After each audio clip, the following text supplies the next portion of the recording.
Today on Desmos Graphing Calculator, we're going to figure out how to find the intersection between two functions. So we already have our x plus 1 function up here. We're going to add a new function by clicking Add Item, Expression. We're going to come over here and type in x squared, and now we see a new line has come up.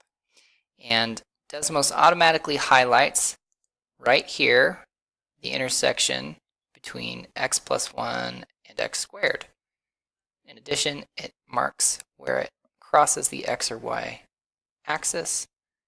And if you'd like to see things a little bit more clearly, you can come up to Edit List, and with the x squared function, click this circle and change its color. You can additionally make it a dashed line or a dotted line if you'd like.